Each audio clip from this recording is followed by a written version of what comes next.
Did you ever wonder how many average Demon Slayers would it take to defeat Muzan? Is it in the tens, hundreds, or even thousands? We're about to witness the most chaotic mathematical breakdown in anime history.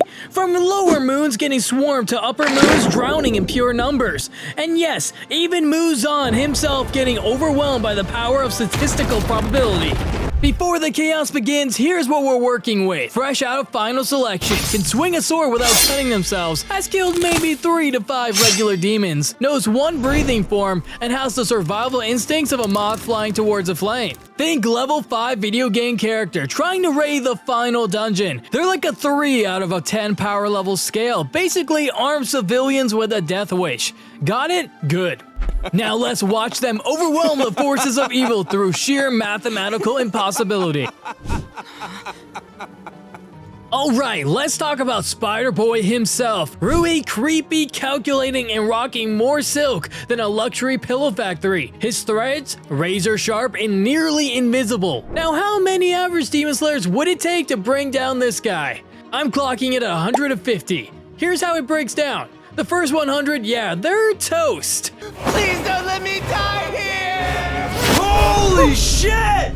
Picture them charging into the forest like it's a Black Friday sale. They don't see the threads, they don't sense the danger, they just go...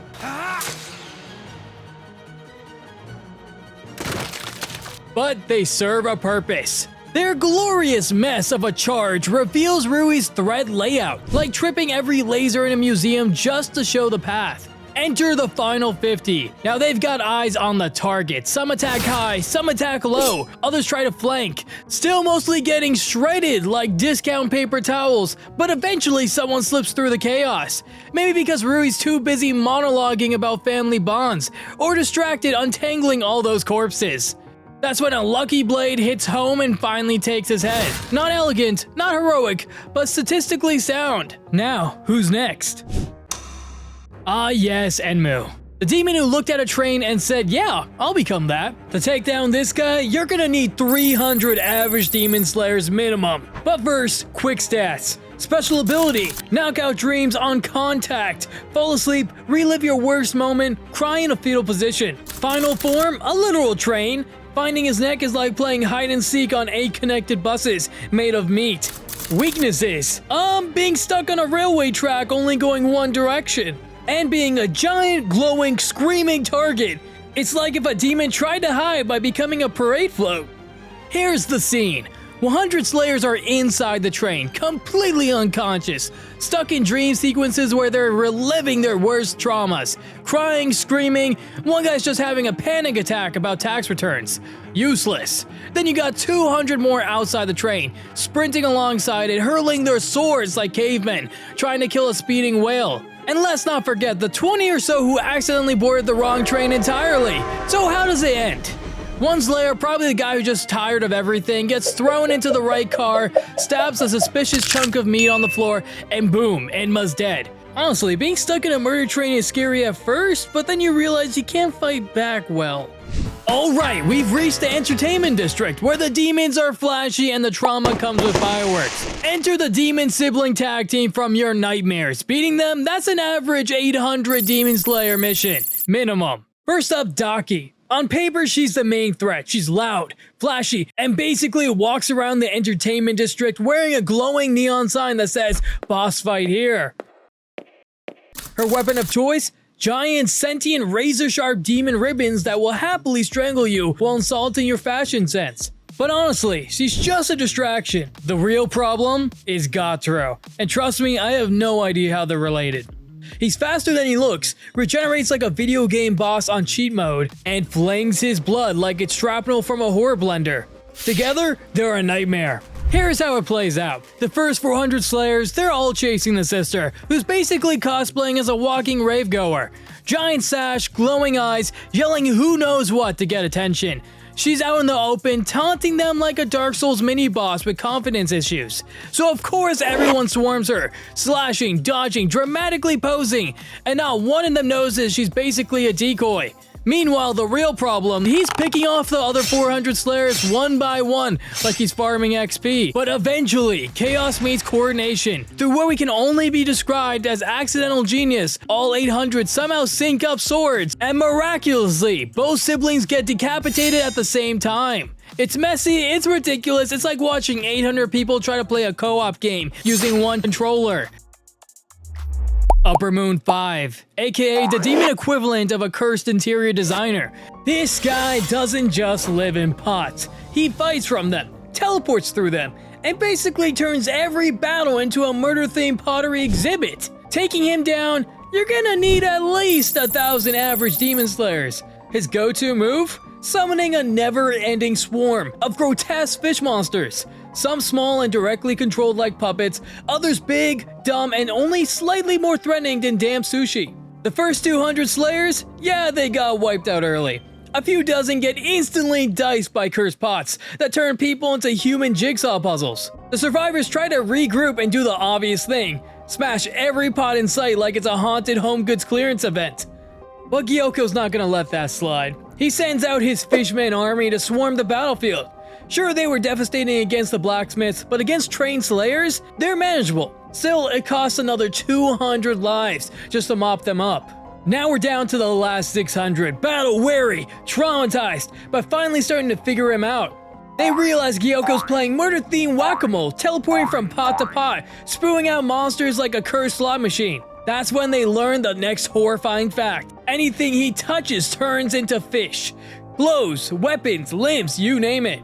It takes a few more unlucky souls to figure that out before they start wrapping themselves in every layer of clothing they can find. What do they do next? They fan out, surround every pot, each slayer poised like it's a game of tentacle roulette. Then finally Gyokko slips up, he appears, and that's when 600 blades come crashing down like synchronized swimmers with a vendetta. Pottery class? Over. It's chaotic, it's brutal, and it proves one thing. Sometimes beating a demon is just about smashing enough pots until one of them screams. Alright, buckle up, because Hantengu is what happens when emotional instability evolves into a full-blown war crime. A one-man boy band of rage, fear, sadness, and smugness, and yes, you have to fight all of them. Taking him down, you're looking at 1,200 average demon slayers. Here's how the disaster is gonna unfold. At first, morale is high. One creepy old man hobbles into view, easy win. The slayers dogpile him, boom, head off, cue the celebration music. But then, poof, plot twist. He splits like an overripe personality disorder into 4 demonic emotions. The demon slayers, instantly overwhelmed. Some shout, go for joy, he looks like he might negotiate. Others cry, no, anger, clearly the DPS, focus fire. Meanwhile, an entire squad is busy trying to comfort sorrow because he seems like he's going through something. 800 dead slayers later, electrocuted, exploded, emotionally obliterated. The battlefield becomes less of a fight and more of a group therapy session gone horribly wrong. Finally, someone spots the real one, a tiny terrified gremlin crawling on the ground after hundreds of corpses, an emotional roller coaster that would bankrupt the therapist. One lucky slayer punts the little freak into next week and ends it. I guess I'll just have to kill you then. Here comes Akaza, the demon equivalent of a pre-workout supplement with abandonment issues. He's not here to kill, not at first. He's here to test your soul through hands. One brave slayer steps up, honorable duel, no backup. 3 seconds later, obliterated, then another, and another. Every fight starts with hope, ends with a crater. Once reality sets in, the Demon Slayer corpse realizes this isn't going to be an honorable duel. It's a war of attrition. Let's break this down. Akaze's screen time may have been short, but we learn enough. He's a close-range fighter, superhuman strength, speed, and classic regeneration. Perfect for 1v1s, terrible against a coordinated group assault. So here's the strategy. 1,500 Slayers, divided into 3 waves. Wave 1, the frontliners. They go in first, up close and personal. Their swords are dipped in wisteria poison, so any hit, even a scratch, slows down his regeneration. Brutal truth? These slayers are basically human shields. They won't survive, but they'll wear him down. Wave 2, the Gun Squad. Armed with that anti-demon shotgun from the previous arc. Close range blast loaded with sun steel pellets and wisteria rounds. As a martial artist, Akaza's got no way to deflect a spread shot like that. It's fast, unpredictable, and totally outside his rhythm. Wave 3, the support unit. High ground, cover fire, supply drops, and medical support. They rotate fighters in, replace casualties, and keep the pressure on.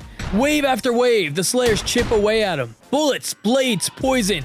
No style, no honor, just chaos. The once proud martial artist finds himself getting knocked around by amateurs. His discipline falters. His footwork slows. His speeches get shorter.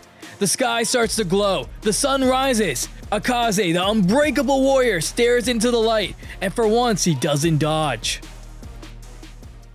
And now, the moment you've all been waiting for. The Demon King himself, Muzan. How many are we gonna need? My calculation, 10,000 average Demon Slayers. Yes, you heard that right. Here's my reasoning. 10,000 Demon Slayers, strategically deployed across an entire city like a deadly game of chess. Muzan might be powerful, but he's not all-knowing. The first wave, about 2,000 strong, isn't just cannon fire, they're bait. Their job? Force Muzan to reveal his current form and fighting pattern. Surveillance teams hidden in rooftop and alleyways relay live updates. Yes, we're talking crow-based communication networks with real-time recon.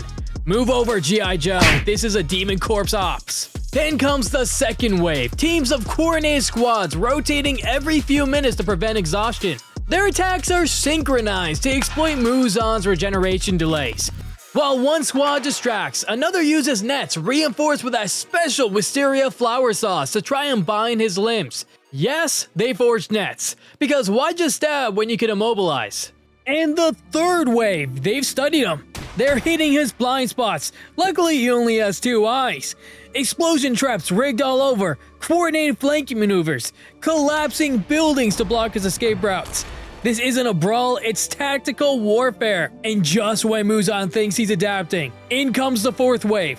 Elite units with poison-tipped blades, aerial gliders raining bullets from above, and even decoys designed to look like high-level Hashira to confuse his targeting. But the real genius? The chaos within the coronation. Among the last 2,000 are the wildcards. Irregulars who do the unexpected. One's hiding in a sewer with a modified flame trap. Another riding a sword strapped with poison grenades.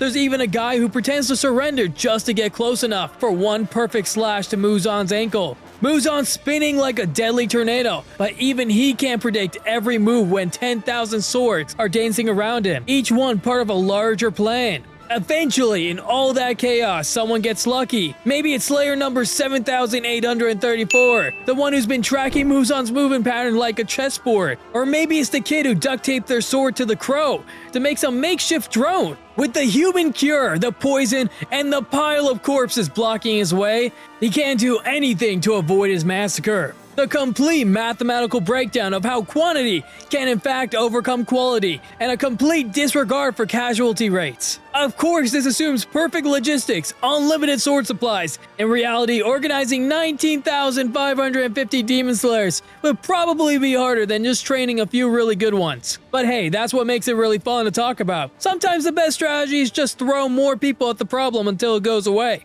What do you think? Did I lowball any of these numbers? Are there any other anime villains you'd like me to calculate ridiculous army sizes for? Let me know in the comments below.